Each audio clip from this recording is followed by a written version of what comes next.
इसके पहले जब हम लोग क्लास में चर्चा कर रहे थे तो राष्ट्रीय आंदोलन के द्वितीय चरण में क्रांतिकारी आंदोलन पर लिख रहे थे, है ना। और क्रांतिकारी आंदोलन में लास्ट बात हमने वही करजन वाइली की हत्या, है ना, करजन वाइली की हत्या हमने आप लोगों को लिखवाया था। उसके बाद उसके आगे अगला फैक्ट आप लोग लिखिए।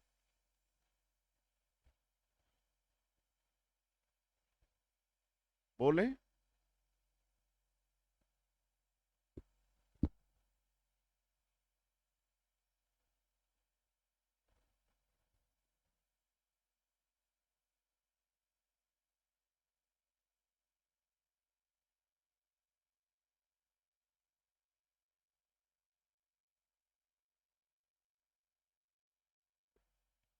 मैडम भीका जी कामा को, मैडम भीका जी कामा को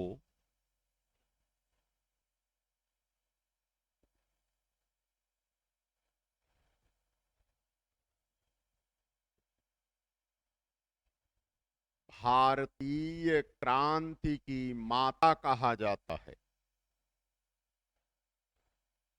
भारतीय क्रांति की माता कहा जाता है।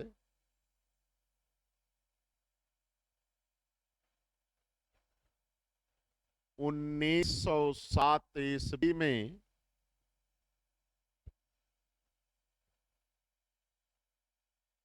जर्मनी के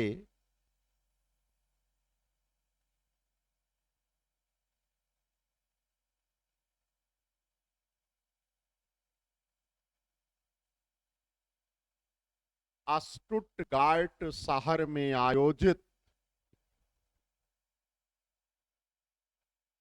जर्मनी के स्टुटगार्ट शहर में आयोजित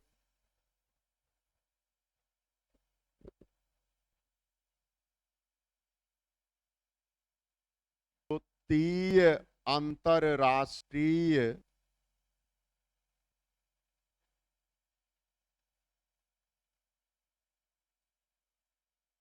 समाजवादी कांग्रेस,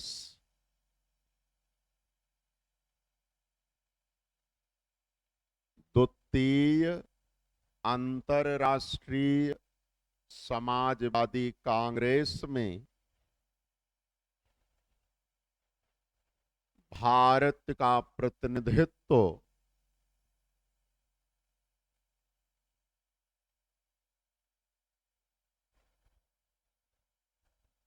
मैडम भीका जी कामा ने किया।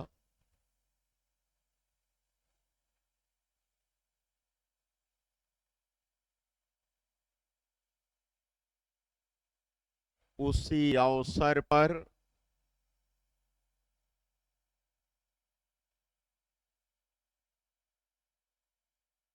उनके द्वारा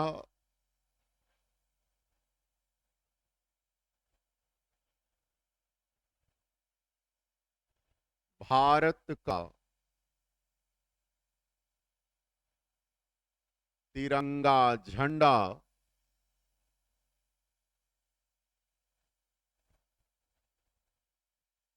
पहली बार फहराया गया।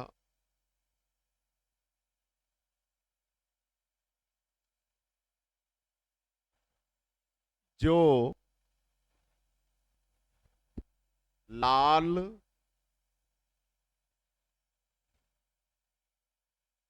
हरा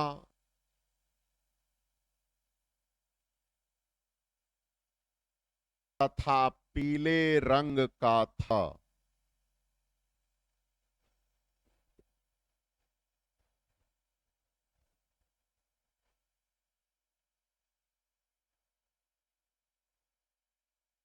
मैडम भीका जी कामा,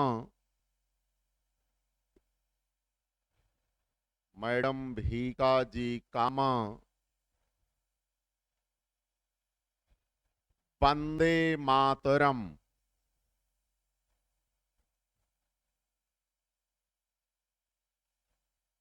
नामक पत्रिका निकालती थीं या प्रकाशित करती थीं। वंदे मातरम नामक पत्रिका प्रकाशित करती थीं।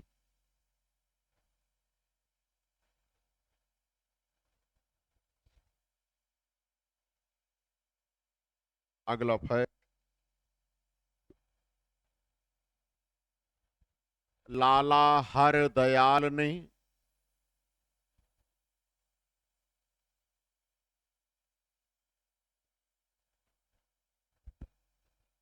1913 ईस्वी में अमेरिका के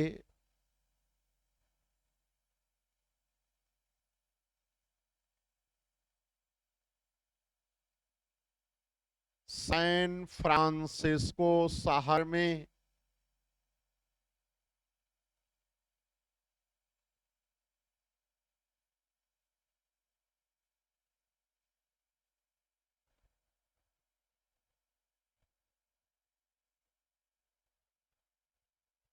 गदर पार्टी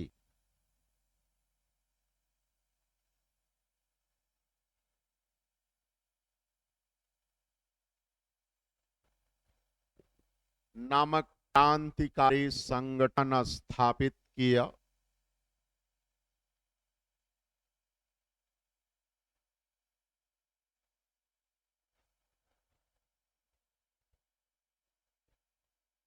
सोहन सिंह भाकना,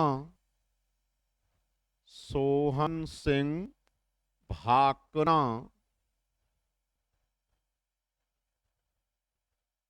गदर पार्टी के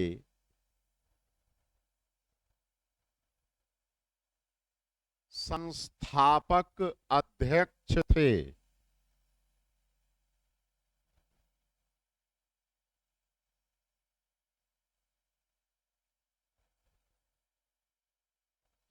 अगला फैक्ट,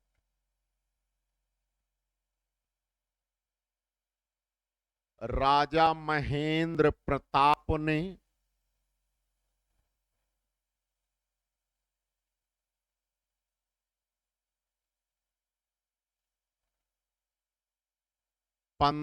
दिसंबर 1915 ईस्वी में 15 दिसंबर 1915 ईस्वी को, है ना, काबुल में, काबुल मीन्स अफगानिस्तान की राजधानी, जर्मनी के सहयोग से, जर्मनी के सहयोग से अंतरिम भारत सरकार, अंतरिम भारत सरकार का गठन किया।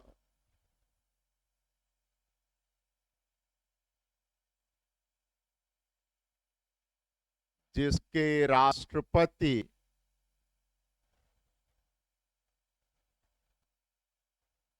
राजा महेंद्र प्रताप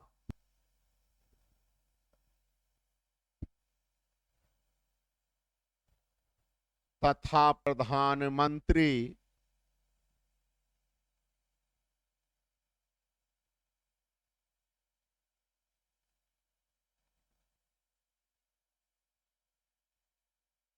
बरकत उल्ला थे।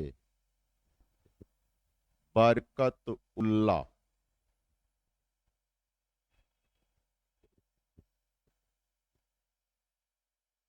ठीक है, आप लोग हेडिंग डालेंगे इसी द्वितीय चरण में। अगला पॉइंट,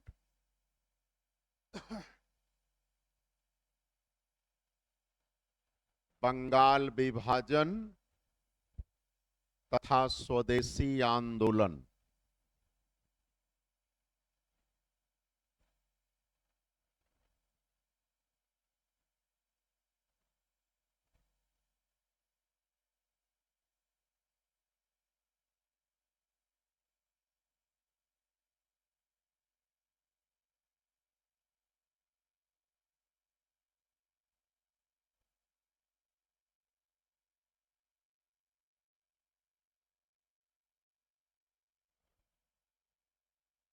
1905 बंगाल विभाजन तथा स्वदेशी आंदोलन 1905।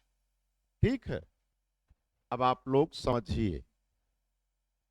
देखो भैया, यदि हम 1905 ईस्वी के बंगाल की बात करें तो वर्तमान समय का बांग्लादेश, पश्चिम बंगाल, असम का कुछ भू क्षेत्र, बिहार, झारखंड और उड़ीसा, यह मिलाकर 1905 ईस्वी में बंगाल राज्य हुआ करता था।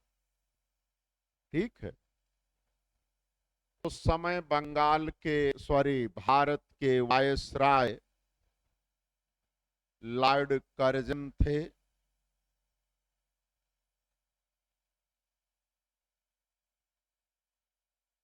अच्छा, उस समय बंगाल की स्थिति बहुत अच्छी थी। बंगाल भारत का सबसे अग्रणी राज्य था प्रत्येक मामले में। सर्वाधिक संपन्नता, सर्वाधिक पढ़े लिखे, सर्वाधिक आधुनिक विचारधारा के बंगाल में ही रहने वाले लोग थे बंगाली। बंगालियों में एकता बहुत अधिक थी। अगर आप उनसे पूछते आप कौन हैं, तो उनका यही उत्तर होता, मैं बंगाली हूं। बाद में बताते कि मैं ब्राह्मण हूं या क्षत्रिय हूं या कौन हूं, सबसे पहले बंगाली हूं। दूसरी बात, बंगालियों में, अच्छा, संपूर्ण भारत में सर्वाधिक शिक्षित पढ़े लिखे लोग, सरकारी नौकरियों में अगर कोई था तो बंगाली थे। सामाजिक धार्मिक सुधार अगर सबसे पहले किसी का हुआ तो बंगालियों का हुआ। पुनर्जागरण भारत में यदि सबसे पहले कहीं हुआ तो बंगाल में हुआ। इसी तरह से राष्ट्रवाद की भावना भी सबसे पहले यदि किसी में विकसित हुई तो बंगालियों में विकसित हुई। बंगाली बड़े आगे थे। बंगाली ब्रिटिश शासन के स्वरूप को समझते थे। वो जानते थे कि ब्रिटेन भारत पर शासन क्यों कर रहा है। उसका मूल उद्देश्य है भारत के प्राकृतिक संसाधनों को लूटना, भारत के मानव संसाधन का कम से कम मूल्य में दोहन करना, ब्रिटिश उत्पादों को भारत के बाजारों में ले आकर मुक्त रूप में बेचना। और यही व्यवस्था तो भारत की गरीबी, दरिद्रता, भूखमरी, पिछड़ेपन का मूल कारण है। यानी कि बंगालियों में राष्ट्रवाद की भावना कूट कूट कर भरी थी। वह यह बात प्रमुखता से समझते थे। दूसरी बात, उस समय सरकारी नौकरी ही रोजगार का मुख्य स्रोत हुआ करती थी, है ना। और सरकारी नौकरी उसी को मिलती थी जो अंग्रेजी भाषा पढ़ा लिखा व्यक्ति होता था। जो योग्य होता था उसी को नौकरी मिलती थी। और बंगाली इस मामले में सबसे आगे थे। तो हिंदुस्तान में कोई ऐसा कार्यालय नहीं रहा होगा, कोई ऐसा जिला मुख्यालय नहीं रहा होगा जहां कोई न कोई बंगाली अधिकारी न सही कलर के ही रूप में अपॉइंट न रहा हो। यानी पूरे भारत में बंगाली सर्विस के नाम पर फैले हुए थे। और यह बंगाली पूरे भारत के लोगों में राष्ट्रवाद की भावना को जगा रहे थे। अंग्रेजों के खिलाफ एक माहौल तैयार कर रहे थे। लॉर्ड कर्जन इस बात को नोटिस किया। और उसने सोचा कि यदि बंगालियों की एकता ऐसे ही बनी रही, बंगाली जो ये कार्य कर रहे हैं यदि ऐसे ही करते रहे, तो 10-20 वर्षों के भीतर ही हमें भारत से विदा हो जाना पड़ेगा। भारत में हमें स्थायित्व तभी प्राप्त होगा जब बंगालियों की इस एकता को खंडित करके इन बंगालियों को आपस में ही लड़ा दें जो ये अभी हमारे खिलाफ लड़ रहे हैं। अच्छा, एक हकीकत और थी, आज भी है। यदि आप धार्मिक आधार पर शिक्षा की गणना की सूची उठाकर देखिए तो इस्लाम धर्म को मानने वाले मुस्लिम वर्ग में आज भी शिक्षा सबसे कम है, उस कालखंड में भी सबसे कम थे। और हमने आपको कहा कि उस कालखंड में तो नौकरी उसी को मिलती थी जो अंग्रेजी भाषा का ज्ञान रखता था, पढ़ा लिखा होता था। तो जब आज मुस्लिम वर्ग उतना अंग्रेजी भाषा का पढ़ा लिखा वर्ग नहीं है और सामान्य शिक्षा के मामले में भी इनकी साक्षरता दर सबसे कम है, तो आप कल्पना करें 1905 ईस्वी में इनका समाज कहां रहा होगा। उस समय भी यह सबसे कम पढ़े लिखे लोग थे, इसलिए सरकारी नौकरियों में इनका प्रतिनिधित्व न के बराबर था। मुख्य राजनीतिक धारा में भी इनका प्रतिनिधित्व न के बराबर था, है ना। अब लॉर्ड कर्जन ने इसी पॉइंट को उठाया, बंगाल के जितने शीर्ष नेता थे उन सब की मीटिंग लिया, है ना, और उन्हें समझाया और पूछा कि बातें बताओ, सरकारी नौकरी कितने मुस्लिम भाइयों को प्राप्त है, बताइए। तो भाई निगाह उठाकर उस कालखंड के नेताओं ने देखा होगा तो उन्हें लगा होगा कि ना के बराबर है। और फिर दूसरा प्रश्न किया कि फिर सरकारी नौकरी है किसके पास, है बंगाली हिंदुओं के कब्जे में ना। हाँ, बंगाल में आप अल्पसंख्यक हैं ना, और हिंदू बहुसंख्यक हैं। हमने जो विधानमंडल स्थापित किया है उनमें आपके कितने प्रतिनिधि निर्वाचित होकर पहुंचे हैं, देखिए, ना के बराबर। लॉर्ड कर्जन ने समझाया, कहा देखो हम भारत में लोकतंत्र की स्थापना करने के लिए रुके हैं और लोकतंत्र में संख्या बल का बड़ा महत्व है। आप अल्पसंख्यक भारत के हिंदू बाहुल्य जैसे देश में एक भी प्रांत में अपनी सरकार का गठन मृत्यु पर्यंत पीढ़ी दर पीढ़ी नहीं कर पाओगे, है ना। तो हमने आपके कल्याण के लिए सोचा है। कल्याण उसका था क्या, कहा हमने आपके कल्याण के लिए सोचा है कि हम बंगाल राज्य को 2 हिस्सों में विभाजित करेंगे, पूर्वी बंगाल, पश्चिमी बंगाल। और हमने सीमांकन ऐसा सोचा है कि पूर्वी बंगाल मुस्लिम बहुसंख्यक वाला प्रांत होगा, उसमें हिंदू अल्पसंख्यक होगा। पश्चिमी बंगाल हिंदू बहुसंख्यक होगा, उसमें मुस्लिम अल्पसंख्यक होगा। जब उन प्रांतों में विधानमंडलों का चुनाव होगा, सरकारों का गठन होगा, तो आपका बहुमत है, आपके बहुमत वाली सरकार बनेगी। तो कम से कम एक भाग में, एक प्रांत में तो आप सरकार में रहोगे। फिर अपनों के कल्याण के लिए जो भी नियम कानून बनाना होगा आप बना सकते हैं, है ना।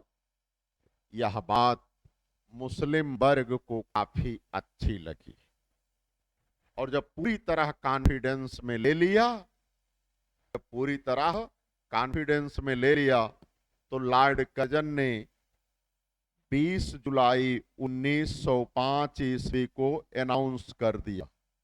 20 जुलाई 1905 ईस्वी को उसने घोषणा कर दिया, कहा देखो बहुत बड़ा क्षेत्रफल होने के कारण बंगाल प्रशासनिक सुविधा की दृष्टि से उचित नहीं है।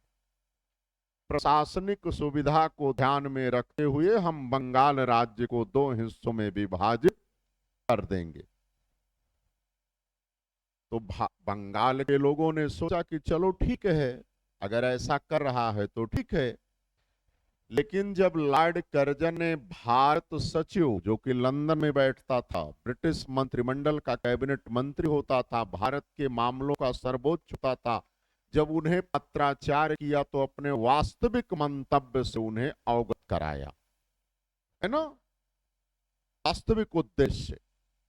और जब यह मंतव्य बंगाल के नेताओं को पता चला तो उसकी इस घोषणा के खिलाफ विरोध में 7 अगस्त 1905 ईस्वी को 7 अगस्त 1905 ईस्वी को सुरेंद्र नाथ बनर्जी के नेतृत्व में कोलकाता के टाउन हॉल में एक विशाल जनसभा का आयोजन किया गया और उसी समय पर इस बात की ऐतिहासिक घोषणा की गई कि या तो आप बंगाल विभाजन के निर्णय को वापस लीजिए, अन्यथा अभी से इसी समय से विदेशी वस्तुओं का बहिष्कार, स्वदेशी वस्तुओं के प्रयोग का ऐतिहासिक आंदोलन आरंभ किया जाता है ना। अभी बंगाल विभाजन हुआ नहीं था, लेकिन 7 अगस्त 1905 ईस्वी को इस घोषणा के विरोध में स्वदेशी तथा बहिष्कार आंदोलन की शुरुआत हो गई।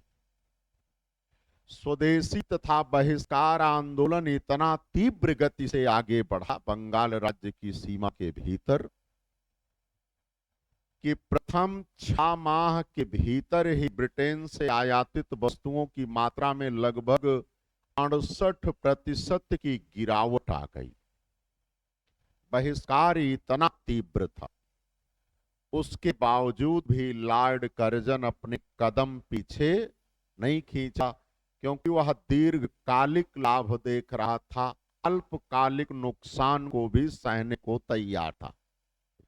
उसने इतना तीव्र आंदोलन होने के बावजूद भी 16 अक्टूबर 1905 ईस्वी को बंगाल राज्य को 2 हिस्सों में विभाजित कर दिया, है ना। बंगाल विभाजन के दिन को बंगाल के लोगों ने शोक दिवस के रूप में मनाया। लोगों के घरों में चूल्हे नहीं जले, लोगों ने उपवास रखा, है ना, लंबा लंबा जुलूस निकाला। बंगाली एकता को दिखाने के लिए एक दूसरे की कलाइयों में राखियां बांधा कि आप लाख कोशिश कर लो, हम बंगाली एक ही रहेंगे, आप हमारी हिंदू मुस्लिम एकता को खंडित नहीं कर सकते। हाँ, स्वदेशी तथा बहिष्कार आंदोलन और तीव्र गति से आगे बढ़ने लगा। जगह जगह पर विदेशी वस्तुओं की होलियां जलाई जाने लगी। विदेशी वस्तुओं का सरकारी विद्यालयों का बृहत स्तर पर बहिष्कार किया जाने लगा। ढेर सारे राष्ट्रीय विद्यालय स्थापित किए जाने लगे, छोटे छोटे उद्योग कारखाने स्थापित किए जाने लगे। बहिष्कार का मुद्दा तो इतना गहरा था जिसका कोई हद नहीं। महिलाएं, पहली बार स्वदेशी आंदोलन भारत का पहला आंदोलन है जिसमें महिलाएं भी शामिल होती हैं। विदेशी वस्तुओं की, सामानों की दुकानों के सामने धरना देना, ये पहला आंदोलन है कि घरों की दहलीज से बाहर निकली और सार्वजनिक जीवन में प्रवेश की, है ना।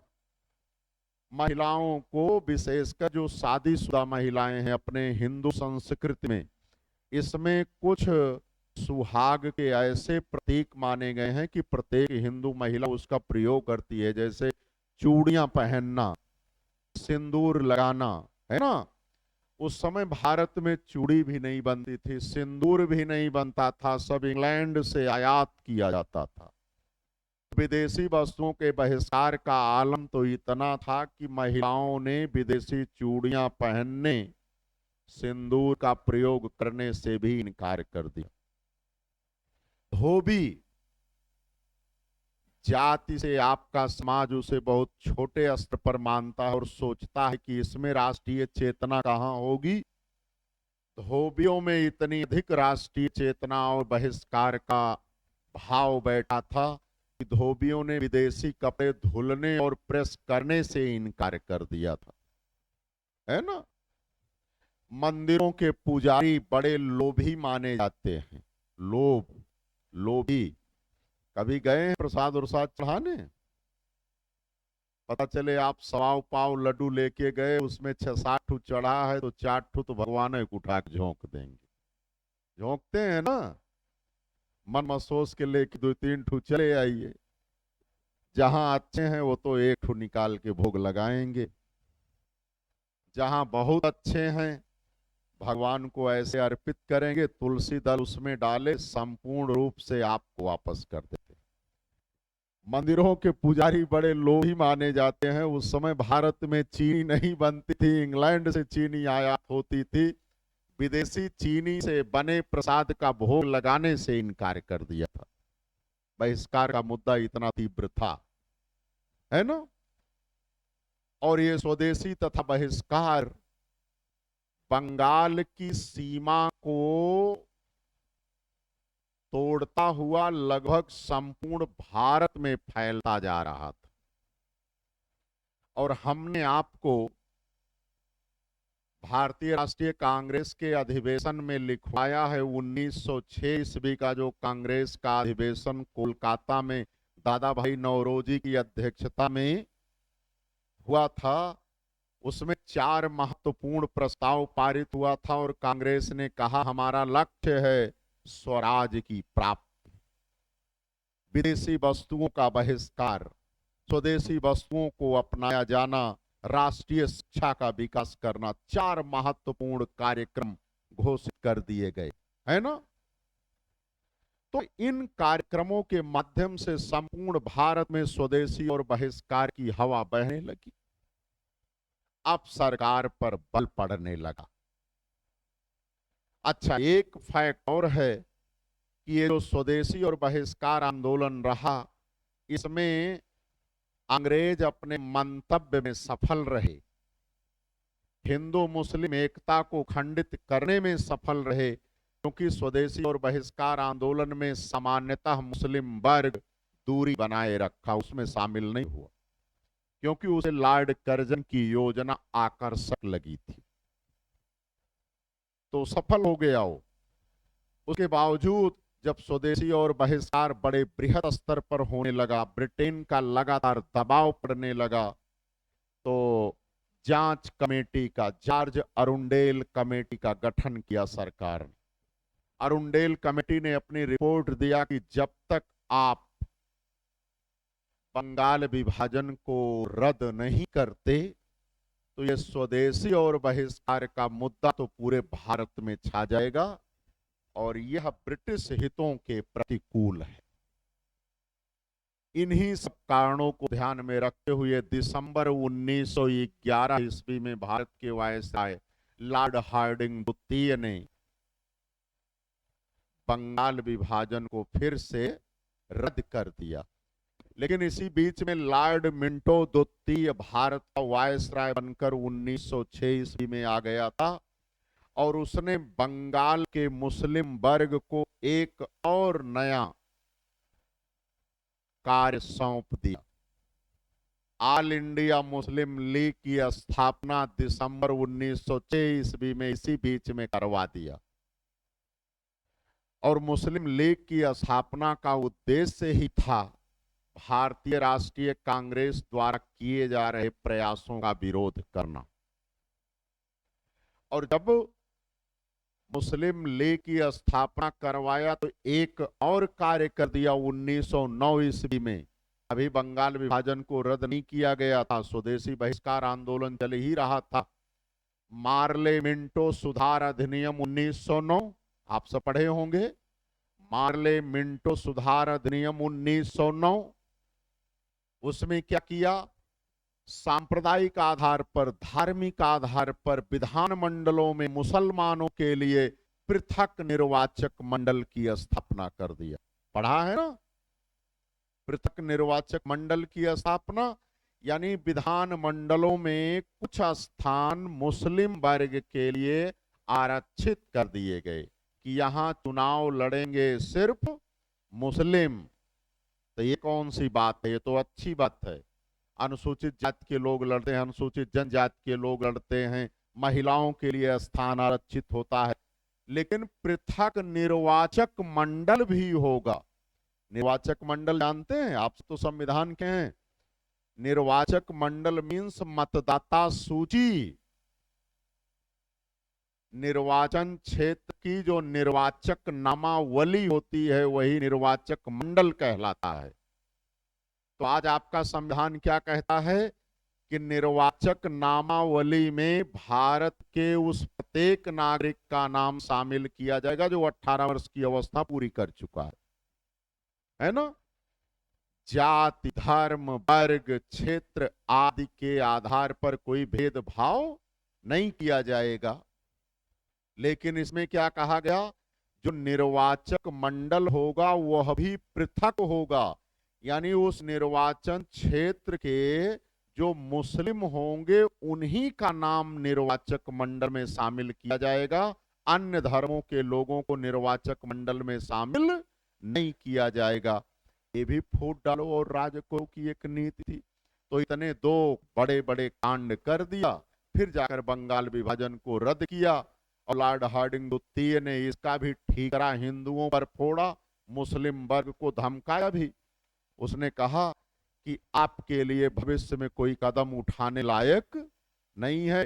देख रहे हो हिंदू कितने संगठित हैं, हमने आपके लिए एक नेक कार्य किया था कि एक आपके लिए मुस्लिम बाहुल्य प्रांत बना दें।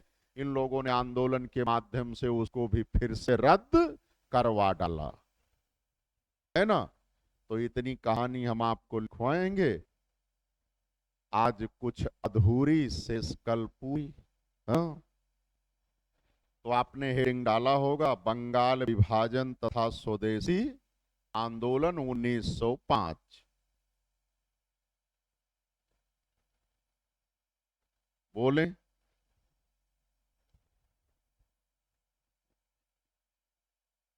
भारत के वायसराय, भारत के वायसराय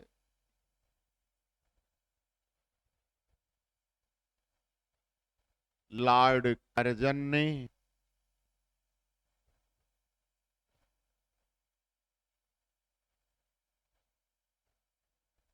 20 जुलाई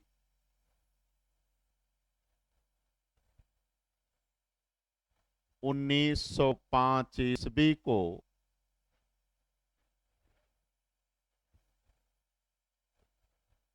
घोषणा किया कि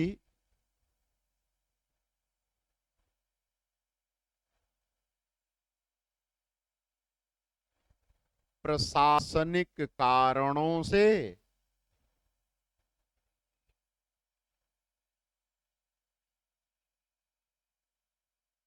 बंगाल राज्य का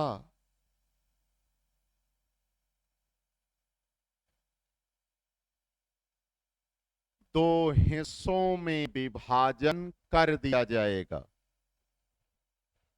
दो हिस्सों में विभाजन कर दिया जाएगा।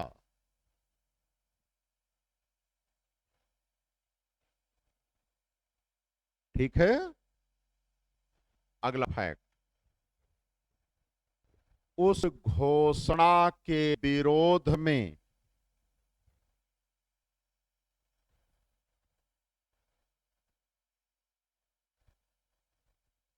7 अगस्त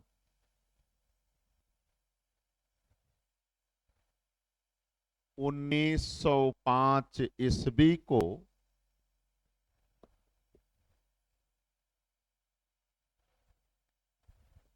कोलकाता के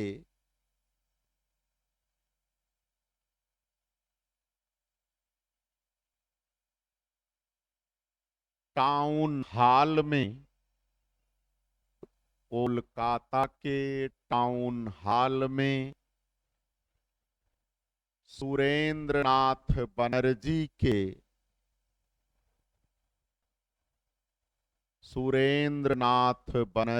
के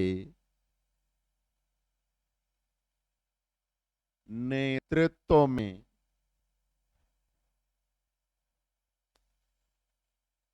एक विशाल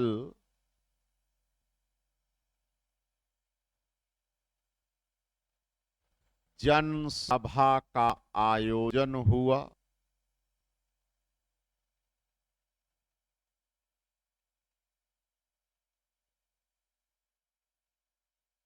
जिसमें कई लाख लोग एकत्र हुए।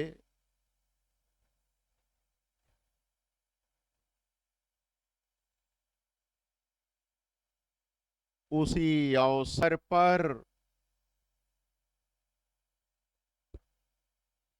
ऐतिहासिक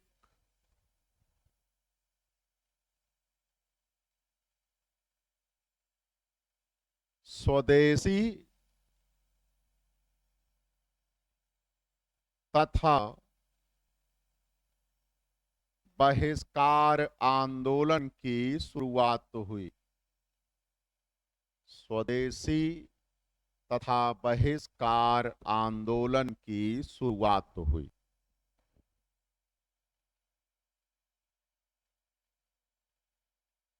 ठीक है। अगला फैक्ट, इसके बावजूद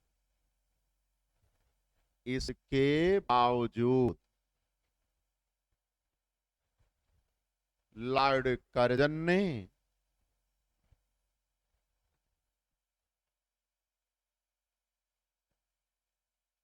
सोलह अक्टूबर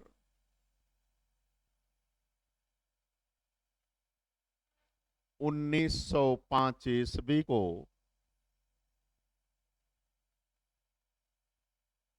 बंगाल राज्य का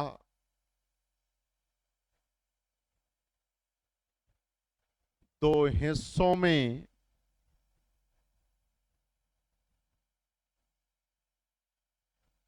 विभाजन कर दिया।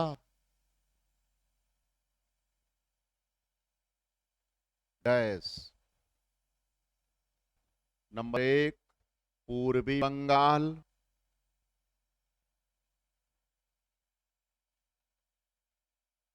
इसके सामने लिखिए थोड़ा सा एक लाइन पूर्वी बंगाल के विषय में। राजधानी ढाका, जो वर्तमान समय में बांग्लादेश की राजधानी है, राजधानी ढाका, कामा क्षेत्रफल कम,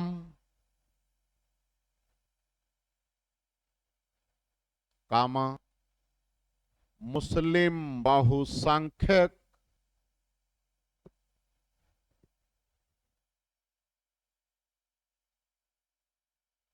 तथा हिंदू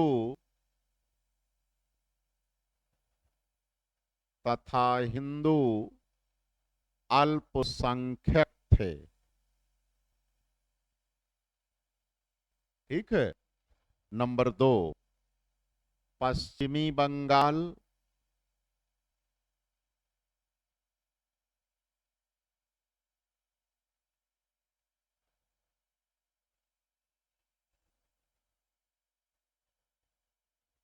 इसके सामने लिखिए राजधानी कोलकाता,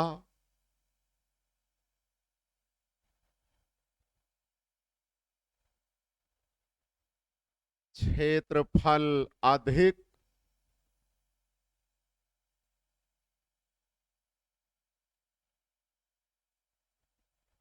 हिंदू बहुसंख्यक,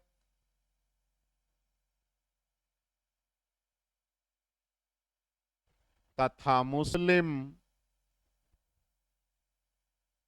अल्पसंख्यक थे।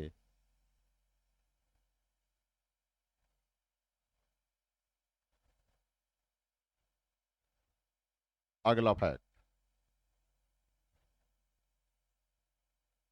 बंगाल विभाजन के दिन को,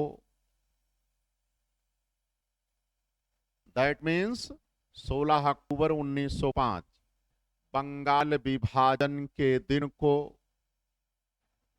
बंगाल के लोगों ने शोक दिवस के रूप में मनाया। शोक दिवस।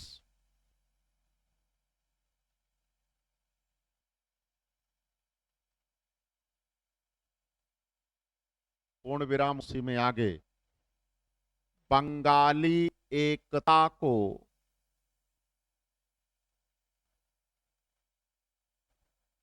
बंगाली एकता को प्रदर्शित करने के लिए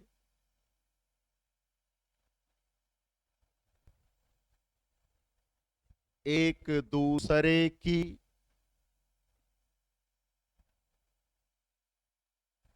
कलाइयों पर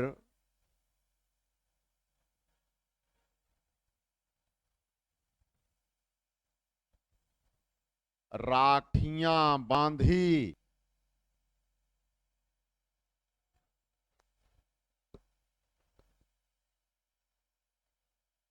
अगला फैक्ट,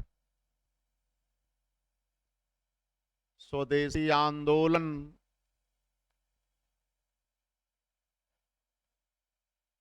वह प्रथम आंदोलन है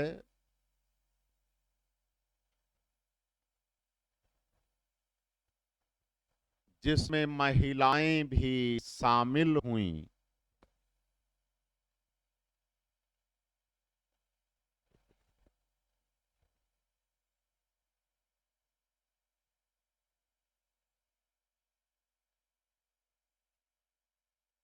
अगला फैक्ट, स्वदेशी आंदोलन के दौरान ही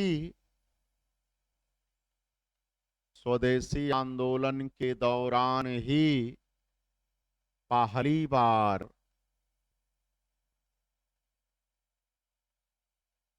वंदे मातरम वंदे मातरम आंदोलनकारियों का प्रमुख नारा बना।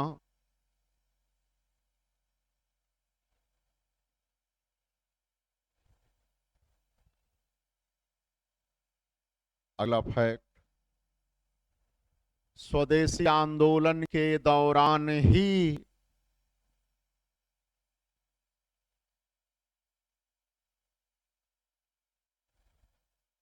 रवींद्रनाथ टैगोर ने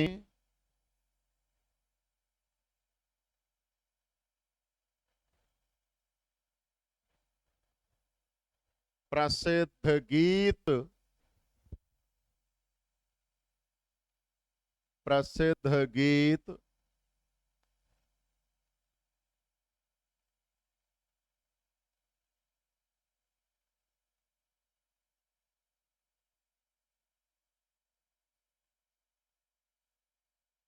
आमार सोनार बांग्ला आमार सोनार बांग्ला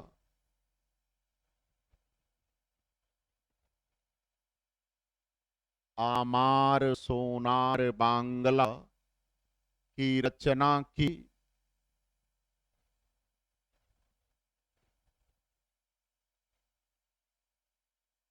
वही गीत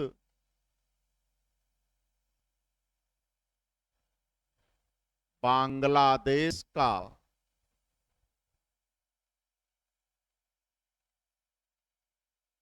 राष्ट्रगान बना।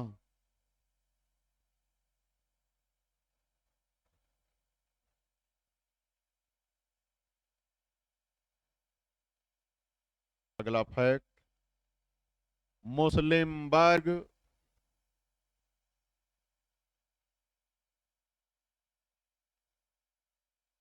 सामान्यतः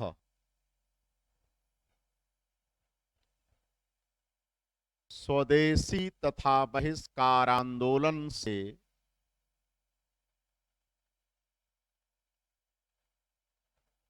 दूर रहा।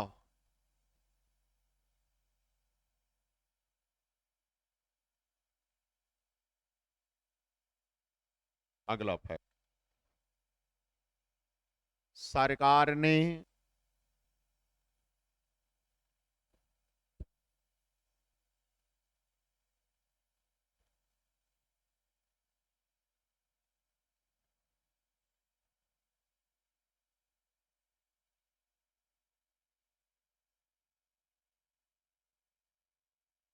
अरुंडेल कमेटी की अरुंडेल कमेटी की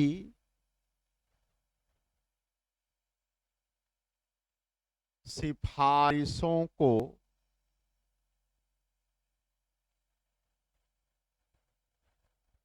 स्वीकार कर लिया,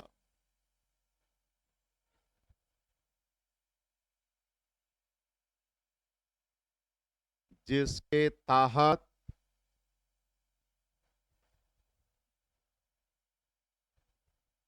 भारत के वायसराय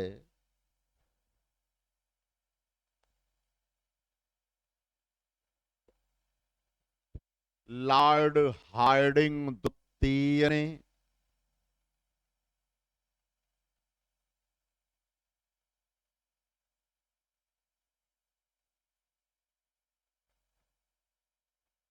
दिसंबर 1911 में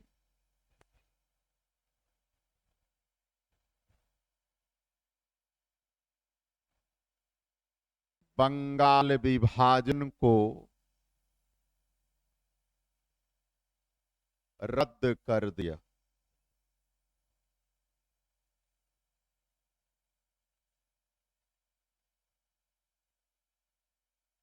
अगला फैक्ट, बंगाल विभाजन का मुख्य उद्देश्य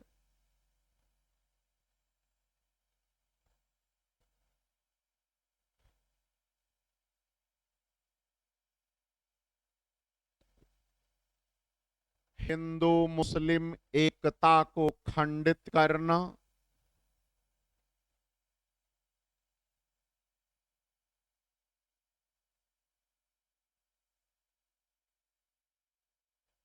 कामा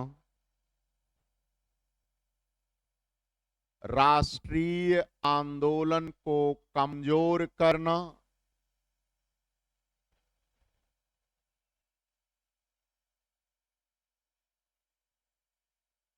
कामा सांप्रदायिकता को बढ़ावा देना,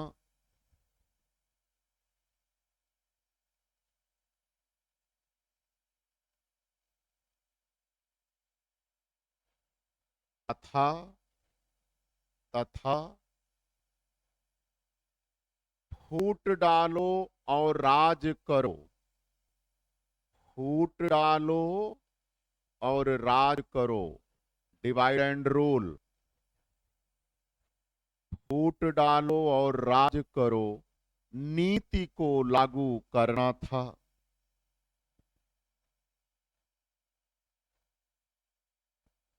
ठीक है,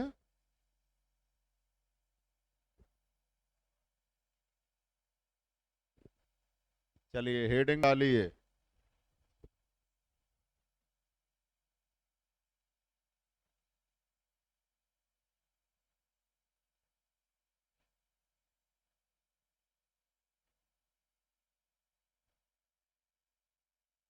आज तो मौसम काफी अच्छा है। अखिल भारतीय मुस्लिम लीग 1906, अखिल भारतीय मुस्लिम लीग 1906।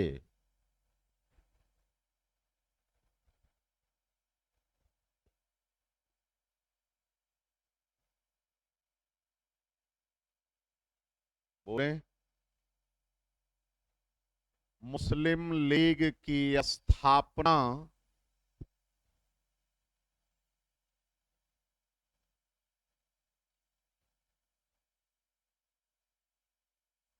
30 दिसंबर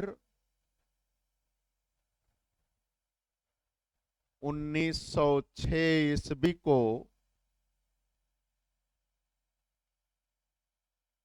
ढाका में हुई।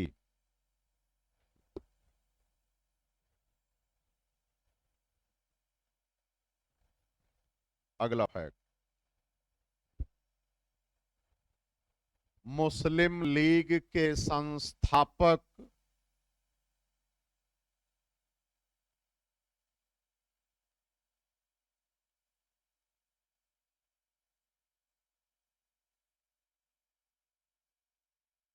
नवाब सलीम उल्लाह खान थे।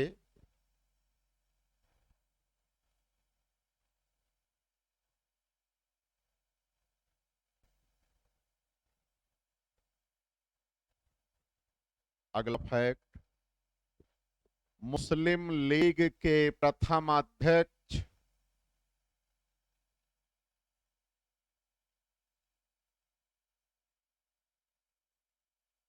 आगा खां थे।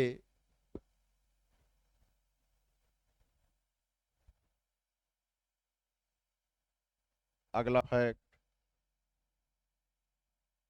मुस्लिम लीग की स्थापना का मुस्लिम लीग की स्थापना का मुख्य उद्देश्य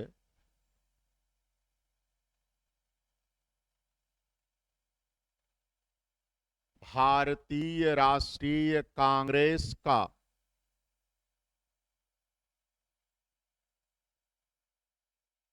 विरोध करना था।